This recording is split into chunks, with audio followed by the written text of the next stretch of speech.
Sanibona bafethu uvani lo. So namhlanje ngizokhuluma ubani na? Ngizokhuluma ngeformer Mamelodi Sundowns player ubani na? uLucas Ribeiro. Yazi ke situation ya Lucas Ribeiro with Mamelodi Sundowns. Siyazi kwenzakalani kule season esiphuma kuyona. Yabo, if ukhumbula kahle last year uLucas Ribeiro was playing for Mamelodi Sundowns. Wawina indondo with Mamelodi Sundowns before I decide ukuthi ke ayishiye Mamelodi Sundowns. I'm sure abantu abaningi babeyibuza ukuthi ke why uLucas Ribeiro wahamba wayojoina iclub edlala kwi second division edlala le Spain. Yabo, nakhona futhi leyo club right now isirelegatiwe and umjida currently uyi-free agent. Story salo mjida with Mamelodi Sundowns sidiphu kakhulu and ke ngiyafuna ukwazi ke kwenzakalani ngempela yabo, behind the scenes. But ke nasi istory engisaziyo mina engasizwa regarding yena uLucas Ribeiro with Mamelodi Sundowns. If ukhumbula kahle last season umjida wayedlala ngempela uLucas Ribeiro, kwaqhamuka iclub okuyayimfuna yale Qatar. If you remember iQatar SC, le club le yayidlalela uPercy Tau, yabo, lapho khona elonwa khona yini na, walonwa iAl Ahly uPercy Tau yamlona kwiQatar SC.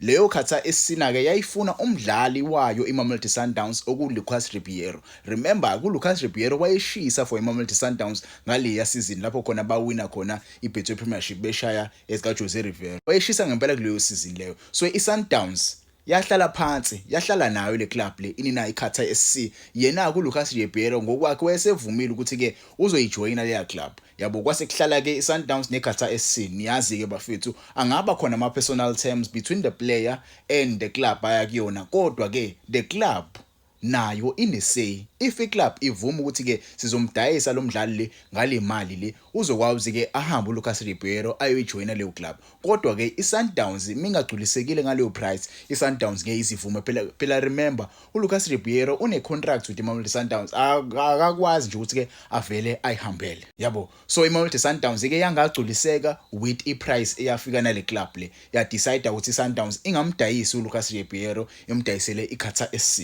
Yabo, wacikeka lapho ke ubani na uLucas Ribeiro yahamba le club le yangamsayina uLucas Ribeiro, yahamba le club le ya decide ukuthi ke iyosayina abanye abadlali. Kwathi ke kuphela isizini uLucas Ribeiro wadecide ukuterminate icontract yakhe with iMamelodi Sundowns. Waya kuFIFA wayocela itemporary exit, not temporary exit, itemporary clearance, yabo, ukuthi ke bamclearishe okwesikhashana, yabo, bamclearishe nje okwesikhashana ukuthi ke abe free agent adlalele noma yipi club ayidlalelayo, because njengamanje uyatoyitoya akafuna ukuqhubeka adlalele iMamelodi Sundowns. So iFIFA yamnikeza clearance ukuthi ke yes singakunikeza clearance, but ke this is a temporary clearance, yabo. Kusazobuyelwa kuzona le ngxoxo lezaleli icala, yabo, because yena ngokwakhe uLucas Ribeiro he felt as if iMamelodi Sundowns ayibanga fair ngosikhathi ke bemnqabela ukuthi ke ayojoina iclub abefuna ukuyidlalela, because yayim-offerisha imali yangempela, yabo, yayim-offerisha nje imali engcono nakule beyihola kwiSundowns. So yena ngokubona kwakhe ubona ukuthi ke abamchithanga kahle, bebengekho fair, yabo. Umjida ke wayesojoina le club le yale eSpain ukuze ke aqhubeke adlala ibhola, yabo, for the time being. But ke kubona ukuthi ke iMamelodi Sundowns leli icala lili kahle iyona ene upper hand kuleli icala leli. Why in a upper hand? Because this is a Mamelodi Sundowns player. He is still contracted with the Mamelodi Sundowns. And if ke iSundowns ilwina leli cala, uLucas Ribeiro kumele akhokhe imali engango 66 million. That is 3.6 million in US dollars. Yabo, imali leyo umjida akumele akhokhele yona iMamelodi Sundowns ngokubreacha icontract abebe nayo with iMamelodi Sundowns. Yabo, noma ke umjida uma ehluleke ukuyikhokha leyo mali leyo kungenzeka bamshenga ama sanction ukuthi ke umjida angaphinda adlale ibhola under FIFA regulations, yabo. Umjida nje angadlaleli noma yipi club ekhona registered under uFIFA, yabo. So lokho ngaba into enzima kakhulu for iMamelodi Sundowns. Remember ke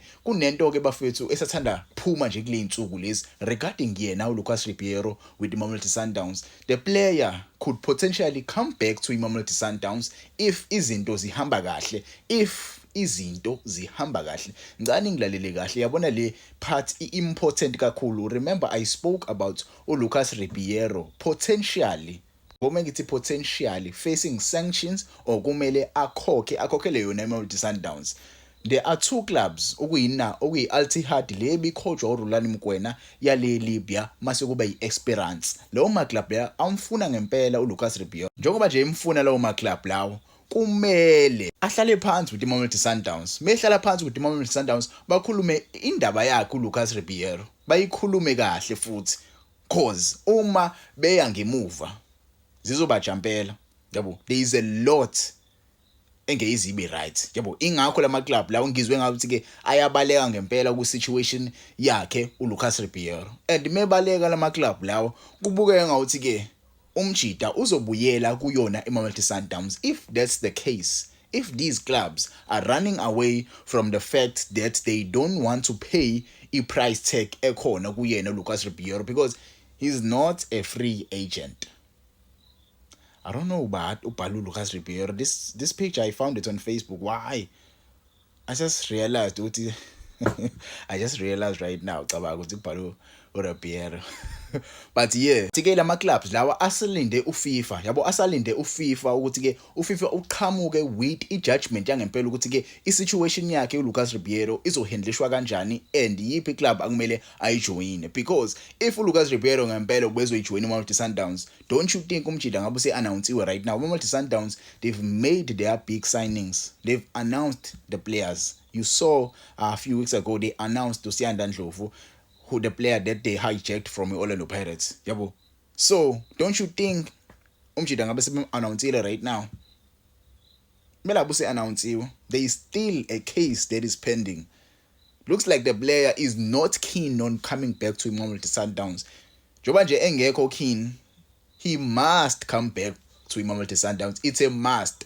You see, now I'm feeling bad for him. I think he must come back to his Sundowns. Yabo, I don't really like him. I don't like him ukuthi ke abuye ku-Betway Premiership azodlalela yona Sundowns. But I feel bad for him. Yabo, because if engakwenzi lokho, ziningi izinto engekho right ezowenza again. Yabo. So he must come back to i-Betway Premiership. But yeah, you can tell me in the comments, maybe there are some facts engweqile mhlambe ke uma kukhona wena okwazi ungangitshela ama comments. How do you feel regarding case yakhe uLucas Ribeiro? Mina ngokwami I feel like the case lay straightforward.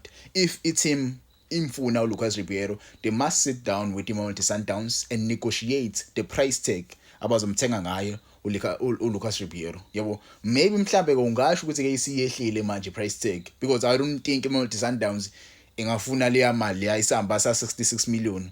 Ngabe impela idlala ngathi Sundowns. Phela sibonile le club ade idlalela irelegatiwe and akadlalanga kahle uma usucheck ama stats akhe. Yabo, akadlalanga kahle. So uma iclub imfuna impela komele ihlale phansi with iSundowns, ikhipha ama facts uthi hayibo nimbonile la season umdlalweni akadlalanga kahle. Yabo, so phela ngescore sike simdayise simthenge imali engaka. Yabo, so ithi memfunayo ke. Yabo, I heard rumors, people talking about iKaizer Chiefs, which is highly unlikely. I don't think iKaizer Chiefs ifike nje kuLucas Ribeiro ukuthi ke bamsign. Yabo, they have money but I feel like they don't want to spend. iKaizer Chiefs inayo imali ayithanda ukuyikhipha. I don't understand why beyithanda leyo nto.